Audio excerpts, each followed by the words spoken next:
Welcome everybody. Welcome to the Life on Leverage, episode number 3. I got a good friend, CEO of IPOR Labs, Darren Camas on this episode. Before that, if you could like the video and subscribe, it'd be awesome. Nice to have new followers. And yeah, welcome Darren. Hey Kenny, it's been a long time. It's good to see you. Yeah, for sure, man. We've known each other, quite a long time now. I think it's like 2017. Yeah, I think so. Yeah. We would have met in 2017.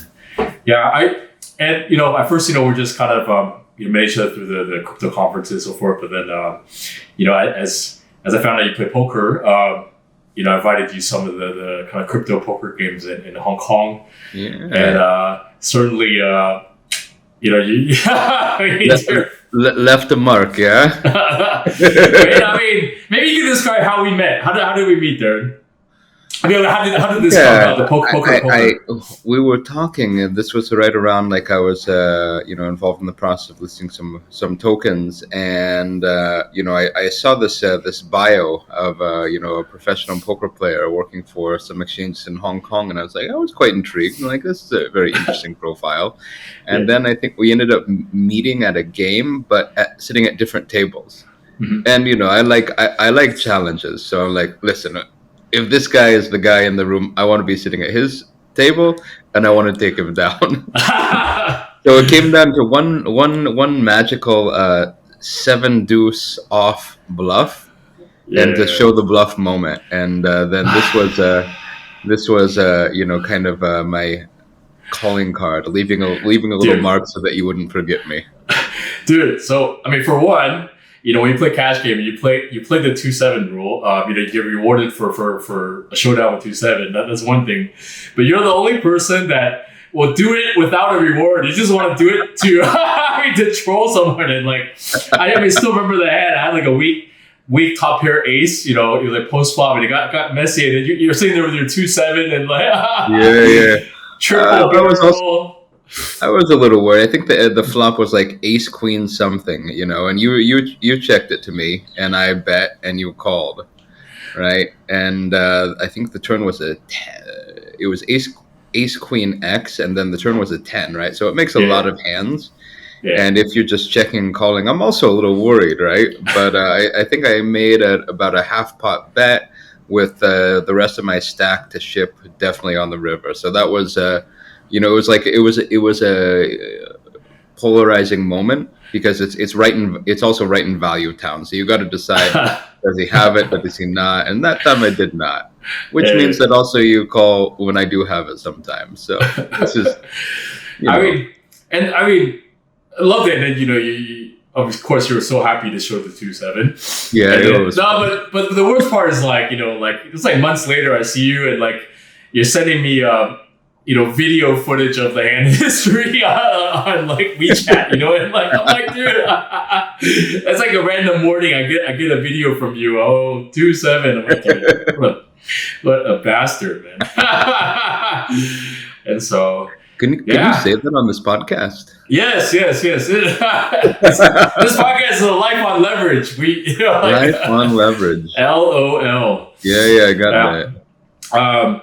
And so I really want to invite you, obviously, because coming up in June, during Consensus, June 11th, we're having a high stakes poker game with CoinFlex, Doug Polk, and some of these other big players, and including our CEO Mark, and then I'm going to be his backup. Excited? Yeah, for sure. I'm excited. I never played with at a table full of pros. I played with some pros, obviously with you, and those are some of my best memories. Some of my best games. It's some of the most fun that I've had. But yeah, never sat at a table full of pros, and I'm quite excited. To test the reading, the different play. So yeah. I know these people also from, YouTube, from, the different kind of playbacks. So, yeah, it'll be fun. Yeah, for sure. I think nothing will make you happier than making some ridiculous 100% VPIP plays with whatever I mean, and then having it recorded live on stream. And or if you bluff me or stack me, I know that I'm gonna see that video like every day for the rest of my life. It's all right. It's all right.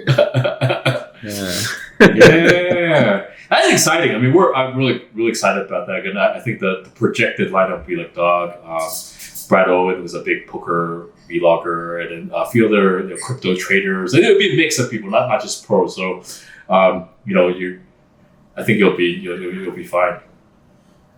It's a beautiful game, and it goes and it evolves and it depends, like different play styles, like, your play changes with a room.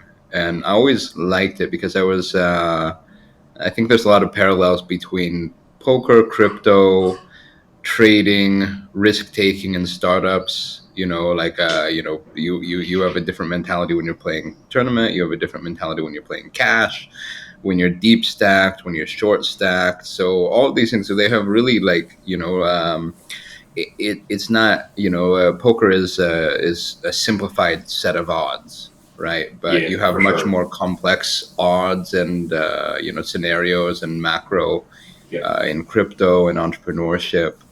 But a lot of the things in play, bankroll management is one of them. It's huge. Yeah, for sure, huge. No, I couldn't agree more. I think, and that's why I really respect you. Actually, I mean, I troll you all the time about poker, but I think you're actually a really decent player, to be honest. And so, no, I mean, I hope Thanks, I can. Man. It's a good sport. I like playing with you too. I know you're a crusher, so to have that respect is quite cool. For sure, man. Well, yeah. So definitely again, looking forward to that. That's going to happen Saturday, June 11th coming up, and then let's kind of take a step back. I'd love to kind of learn more about your background from the beginning. Like, how have you gotten from beginning to where you got to, and certainly what are you doing now? I mean, maybe start from the beginning. How did you get into crypto in the first place? So, I'll try to make a long story short. Okay. So I'm from Colorado. I grew up about a half an hour outside of Aspen, right? And there's nothing to do there if you want to do industry except for tourism and real estate, right? So after school, I went into I was in luxury real estate property management, and one of my clients there was actually a day trader, right? So I would goes. This was during the and this was in 2008, right? Mm-hmm. So you had some macro things going on. Watching him. He was teaching me about leverage. About shorting. About correlated stocks, and it was quite a cool kind of tutorage. Also at that time, some other macro things happened, and went into a big recession, and so some of the stuff we were selling was going, it went this was the time when real estate prices were going. We had a $4 million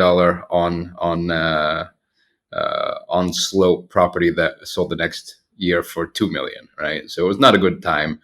I ended up actually picking up and moving to South America, right? And so I really got into, I wanted to see something new. I wanted a different experience. I ended up playing actually cards for a little while, for about a year and a half, just off and on. And that's where I really got kind of into, into poker, much more. And actually, I did a trip around Latin America, and then I came back and I met some guys at a barbecue, and this was in 2011. And they're like, "Hey, we're starting a Bitcoin exchange. You want to join?" And I was like, "What's Bitcoin?" And so, at that time, there was very, very little literature. Everything was done on Bitcoin Talk at that time, and maybe I would estimate about 10,000 people in the world knew about it. So, I sat down with who would then become my business partner for the next about 5 years, and he's like, it's like crypto anarchy, P2P, BitTorrent for money. Which at that time, it was like maybe the worst explanation, and it made me go into a deep dive, reading as much as I could find, and I read over a weekend, and then I was hooked. But now going back, here's 11 years later, maybe that's one of the best explanations. So, it's kind of funny how these things go around. Yeah, no, I was looking at your background. I saw you spent a lot of time, like you said, in South America, Chile. I mean, that Hmm. must have been really, really interesting too, as well, right? I mean, certainly. Yeah, it's really cool. It's really, it's different. Chile it's an amazing place. It was called, one of the Latin American economic miracles. A lot of that is because they have a lot of copper, and a lot of copper is because they had some wars in the 1800s. Sure. But up until actually a couple of years ago, it was like this booming place. Maybe it was the most stable economy in Latin America. The Sure. natural beauty is amazing. You have mountains and ocean. Yep. For I think like 5,000 kilometers, 3,000 miles north south. Mhm. So it's a massive country. It was a good place to do business. Really enjoyed it, but then at some point, it's also can be an opportunity gap, because it's a Yep. country with 17 million people, right? Mhm. So, and Yep. it's a bit isolated.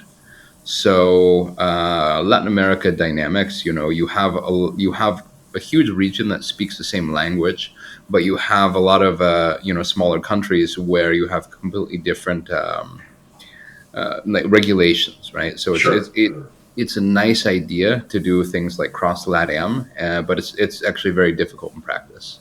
Yeah, for Oh, sure. I've tried it, and Like you said, very fragmented in terms of different regulations across different yeah. countries. Yeah, and I spent a lot of time in Latin America as well. Just might be just for travel. I've been to like Costa Rica, uh, Brazil, Uruguay. This is why I was playing poker. I mean, I love going out there, man. It's Yeah, yeah, the Punta del Este.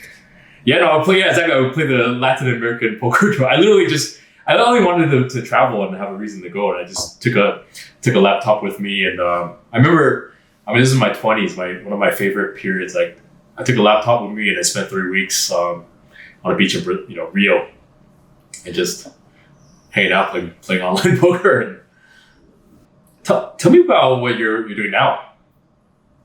Okay, well, so IPOR is a very, I would say, it's the project that maybe I'm most excited about that I've ever worked on. Um, Yeah, so okay, so we're deep DeFi, right?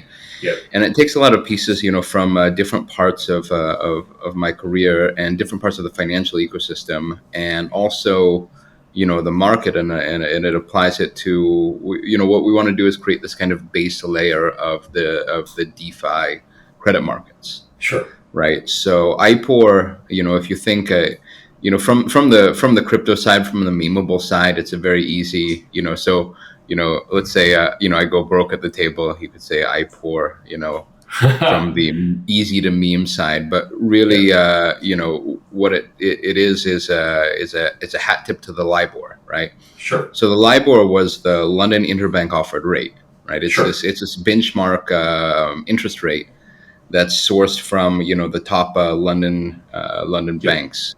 They're sure. self-reporting, and that's the base of hundreds of trillions of dollars in deals, derivatives, Yeah. credit. I, I, So, yep. I read that they're like it seized though, right? Or it was about to seize that. Yeah, that's right. So I mean, they essentially, Yeah, discontinued the LIBOR as of New Year's Eve last year. December 31st, 2021, yeah, and this was, nearly a decade long unwind. And so, hmm, why was the unwind? Why was there an discontinuation in the first place? Well, it's because the LIBOR was being manipulated by traders inside yeah, the banks. So, actually, you have a couple of interesting regulations, like even MiFID or MIFID, one of hmm, the regulations in Europe about comms within financial institutions as a result of the LIBOR scandal.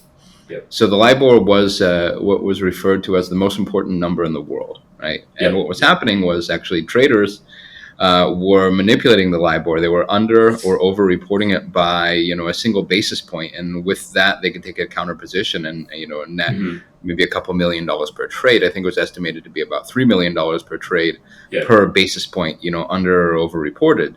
Sure. So you essentially had traders with inside banks. They were fixing the LIBOR to profit, and they were doing so over Facebook Messenger, right? Yeah. So there is there's a huge scandal behind this.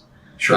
And actually, we take some of the things that the scandal was based on, and we use blockchain to kind of combat this. Sure. So if we look at how the LIBOR is sourced, it's a self-reported benchmark interest rate, by the banks. It's survey based. You cut off the high value, you cut off the low value, and you do volume weighted average pricing, VWAP. So essentially it's there's a little transparency into that. It's each bank is reporting their own figure, and then of course there's manipulation potential there.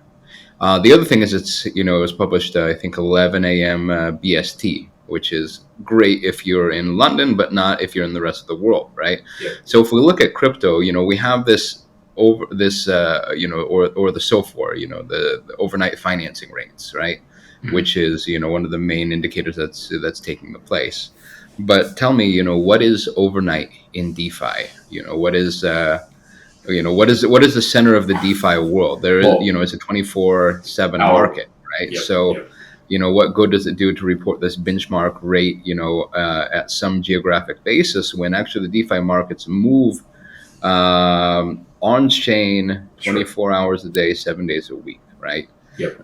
So we actually took a simple approach. We said, okay, so we're going to tap into the smart contracts of leading, money markets like Aave and Compound, and that's essentially the weighting of the IPOR at this moment, right? A volume weighted between Aave and Compound, and we can tap right into the smart contracts and the smart contract activity, and that is a transparent, volume weighted approach that is not able to be manipulated. Manipulation happens, if you take a market action, but of course, a market action is a market action, right? So you get this great transparency from blockchain. You get this straight, kind of real-time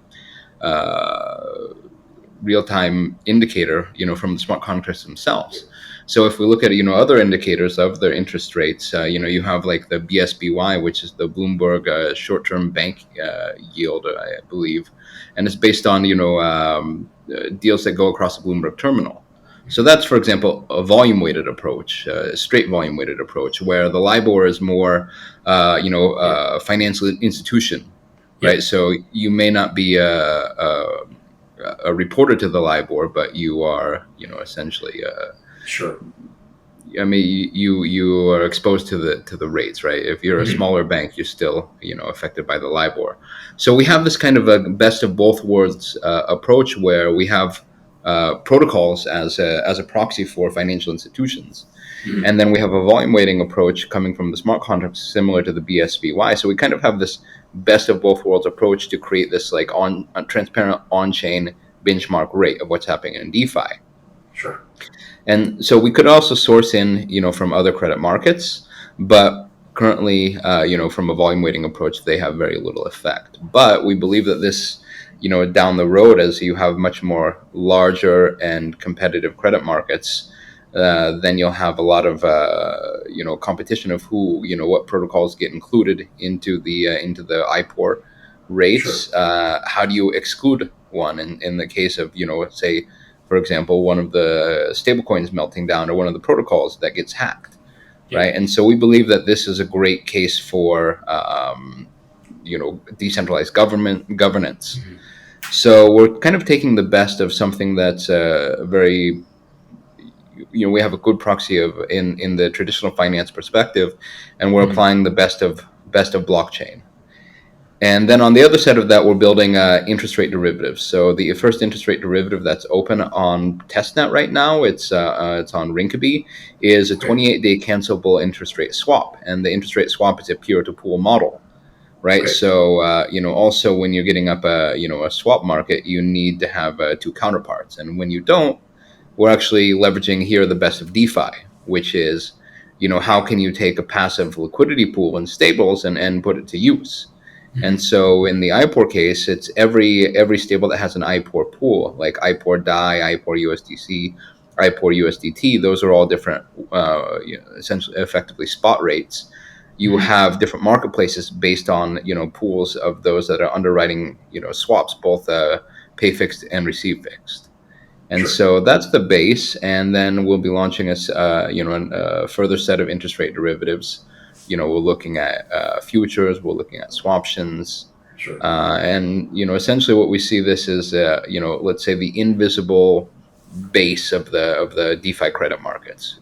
So we think that a lot of people might be trading these derivatives on the web interface to start, but down the road they'll just be invisible, smart contract calls in a larger structured product. Yeah, no, that's impressive, man. I think what you're doing is definitely critical for certainly the advancement of DeFi and really yield, right, at the end of the day.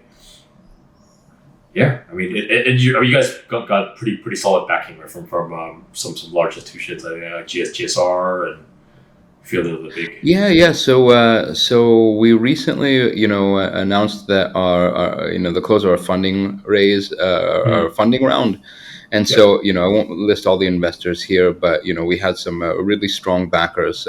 Starting with Arrington, who was our lead investor. We had GSR, Gumi Cryptos. A bunch. So I don't want to sure.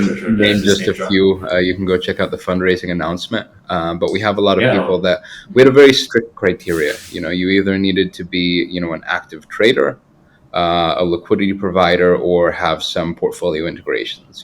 So portfolio integrations, if you have like money markets, across different chains, for example. So this is another question. How does the IPOR go across chain? Because we're chain agnostic. We're along, decentralized finance. So right now, the first implementation is on ETH L1 because it has the deepest credit markets, and then it will go, cross chain, essentially depending on TVL and market activity. Sure. And I'm really curious, like did the UST Luna situation impact the Aave compound kind of happenings, like where it affected your benchmark? Yeah, so it didn't, but it could, right? So this is an interesting example of, so IPOR, I would say, is maybe one of the least kind of degen products or projects or protocols. It's strongly fundamentals based, but it could have, So for example, right now, the team is, essentially selecting the markets, and we're, of course, selecting USDT, USDC, and DAI. Because of a volume approach, because of they have some history, they have some they have a large float essentially, right? And there's a lot of credit market activity. But UST was definitely on the radar, right? But you can think of what we want to do, and if we take the decentralized governance side, we believe that maybe the greatest intangible value, or not intangible value, but let's say it's how do you fundamentally value governance of the future IPOR or the next evolution of the Libor and decentralized finance? This is quite interesting, and I don't have a good answer on the fundamental valuation side, but I know that there's absolutely value here, which is for example, how do you define when a new stablecoin has reached such prominence? When it has enough let's say scrutiny around it that it gets its own IPOR index, right? And so this is it's an interesting governance question. It's one that we are trying to set a good framework that the community can be can decide, right? So for example, I'm the CEO of IPOR Labs, but I won't be making these decisions. Essentially, it'll be the governance holders that say, okay, so we want to spin up an IPOR index for stablecoin X, right? And then it would be IPOR Labs' job, if directed so by the protocol, to spin up that protocol and launch a market. Of course, someone could fork the contracts and also launch a market, depending. Or this is an interesting, like future governance question. In the case of let's say the depegging, it would affect, we're interest rate focused, right? It would have a huge impact on, let's say, the market value, the value of the coins traded, but each one would be kind of its own silo, right? So you're essentially, in the current protocol, Yeah. you're either a liquidity provider or a trader, trading on the interest rate direction, right, of that particular stable coin. So it would be isolated to, for example, that pool. Yeah, sure, sure. Did you see the bit of news with UST Luna and then like the Chainlink feeds like not being accurate? I think that there was people still like able to borrow against Luna. I think at 10, like something like 10 cents, and it was like because of like discrepancy. It was just a big kind of mishap, and then Yeah, I saw a couple markets got affected by that. That's a huge issue. yeah, That's a huge issue. It's a potential, attack vector. And to be honest, like the IPOR protocol, the oracle itself, the yeah, the benchmark interest rate is itself an oracle. And it's built yeah. like this just because it's prohibitively expensive to compute on chain all the time.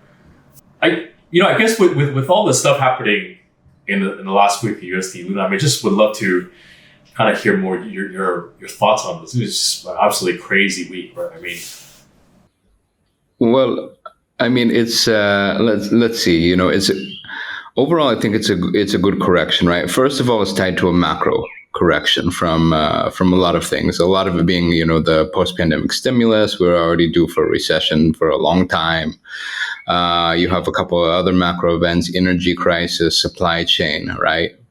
But you know, let's go back to fundamentals, right?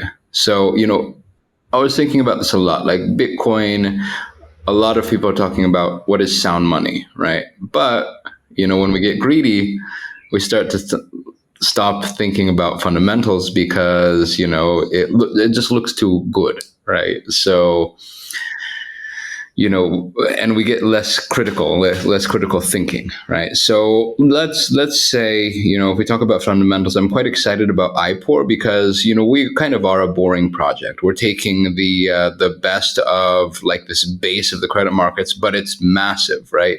We're talking about a 450 trillion on, or I think it was 600 over 600 trillion in interest rate derivatives traded in 2021, right? This is the market that underpins the bond market. It's one of the largest derivatives markets in the world, and this is I mean, it's the fundamental underpinning of the credit market, right? So, we're taking cues from what's happening in TradFi and applying them to DeFi, but we're trying to cut, the let's call them the evils from TradFi and bring the advantages of DeFi, right? The other part is, for example, everyone is, I had a lot of fun in DeFi summer, right? It was a great chance to explore, to see, to play around with protocols, got rug pulled, went with the crazy high APYs, but then you have to stop and you have to think about it, right? So to have the kind of this reflection on to say, okay, so what's working, what's not? What's driven by greed, what's driven by fundamentals, right? So for example, yield farming for yield farming's sake, you just have this massive IL and it just goes down. But there's some there's a lot of cool things, that for example, the liquidity mining, is a great, let's say, iteration on the 2017, which was looking for some value from these utility tokens, and then actually some projects actually baking utility in, which has some economic drive inside of the protocol itself, right? So if you think like, let's say, like V curve or Badger boost, some way that, like, let's say these frequent flyer miles don't go from airline A to airline B, and they really have no kind of value lock. There's actually some reason to hold this to facilitate some economy within a certain protocol. So these are really cool. And then going back to like, what are the fundamentals? So I'll give a really, really kind of short like background and history of like why we settled on IPOR versus any other thing, right? So it's just going back through checking out the TVL. TVL at that time, so this was like late 2020, pretty evenly split between lending and DEX. And both lending and DEX, they have good fundamentals. They go with market cap, but they're strong fundamentals. DEX, you have traded volume and you have a fee, right? And so the fee, you can do a simple, valuation breakdown. Let's say if there's this repurchase, like in sushi, 30 bips, 25 go to the LPs and 5 go to repurchase the sushi token. You can do maybe a simple fundamental breakdown of, like the sushi token inflation versus the traded volume. And there's fundamentals in there. In borrowing, the borrower pays the lender, and there's some value capture, there's some spread capture, so it's quite, we want to break it down to stupidly simple, right? There's an economic activity that people pay for, right? And it's not created out of thin air. So looking at that, we thought, a lot of people are going to want to do the decentralization. They want to do the next, derivatives DEX. Everyone wants to be like, at that time, DYDX was still kind of up and coming. And, everyone wants to be like the next decentralized FTX or Binance or BitMEX, right? It's like, okay, so that's going to be a red ocean. It's going to be a lot of greed. It's going to be a lot of speculation. I want to add this fundamental side to the credit market side, which actually fuels the other, right? So if we can create this, let's say, this stable kind of fixed income ecosystem, then that, which has a, let's say, diversified risk, diversified yield, then that might be a great portal for institutional finance to come over, because, if they want to toe dip in USD, and get a diversified, exposure, from US Treasuries, for example, then DeFi can be this great conduit. So, we need to really add these stability tools, kind of our catchphrase is, stability, predictability, and liquidity, right? When you bring this stabilizing instruments to the debt market, you get this predictability for a fixed income market, and ultimately that brings liquidity. And the more liquidity that flows in through the DeFi yields, that is a boon for all assets. So we're looking at something that we want to be this base, and that's not some like a fruit farm that's here for, the next month. It's something here that's like this base, this invisible base of the credit market, that, maybe you're taking a home loan, through some DeFi bank, and underpinning that is some IPOR interest rate derivative. And this is what I want to happen. Right. And so that's a little bit, going back to let's say the formation story. And then the other side is how the protocol is constructed. Right. So every little part, and I'll just go into this like very briefly. So every little part has some fundamental economic activity. So for example, in the interest rate derivative, you have a peer-to-pool model, right? And so where the LPs, get the return, it's the deck is never stacked toward, on the LP side. We designed an AMM specifically for interest rates, and we have a whole, we have a 3-person quant team working on this, and it's designed to actually price the pool risk neutral, right? So the pool should be winning as often as it's losing, because that creates a viable market. It reduces the spreads for traders, and it makes it so that actually people can hedge their credit market positions. And so then how do you ensure, return for the LPs? And it's design. If you design the AMM to wreck the traders, well, that's a design choice, but then it has a certain output. All right. And then, I mean, you'll wreck a lot of people and they won't come back. Right. But we designed this to have this, let's say, market neutral positioning, or this, delta neutral positioning for the LPs. And essentially where they get their return is partly from, so while the LPs have funds that are underwriting these, long and short or pay fixed and receive fixed positions, then they're also going out to the money markets. And any collateral that's deposited by the traders is also going out to the money markets to yield. So you can consider that, let's say, a leveraged money market yield. plus the fees that are generated, every time someone takes a contract there, and then the net outcome of the contracts. But the net outcome of the contracts should be as close to even as possible, right? And then we have some really cool things coming out on the tokenomics, but that tokenomics, let's say it's taking, some of the best of like these kind of boosted mechanisms, and has some market, I would say, more fair market dynamics, some inflection point, where it's, you can have a realistic valuation, whether it's better to have the token or whether it's better to provide liquidity, for example. A lot of this will come out much later, so stay tuned. But so we designed all parts of the protocol around fundamentals. There's some economic activity that people are paying for that's, facilitating something that's going back to drive, let's say, the APY. So it's not just how much is the APY, but the most important question is how the APY is generated. And that's the question that everyone should be asking. Oh, I couldn't agree more. I think, similar to kind of how we're thinking at CoinFlex, right? In terms of like that yield has to be coming from real demand. It cannot be subsidized or, basically appear from Ponzi-nomics. Basically, it can't be like, it just, similar to that where we have FlexUSD, where the yield is coming from, perp, leverage traders looking to leverage or borrow, right? And it's a direct yield. So similarly, that we believe it's really the same things in terms of it has to be real. It cannot be derived. The yield cannot be derived from the airdrop tokens or fluff. You know what I mean? And so no, I think thank you for sharing. I mean, you're very impressed, man. I think certainly you've been in the crypto space since 2011 as like super early as really anyone aside from even like Mark our CEO, was like really early, and impressed at kind of the path that you got to where you've gotten, and certainly now I'm excited to see what comes in the future, right? In terms of roadmap and getting things really really on that institutional level, like you said. Yeah, thanks, man. Yeah, like I said, quite excited about it.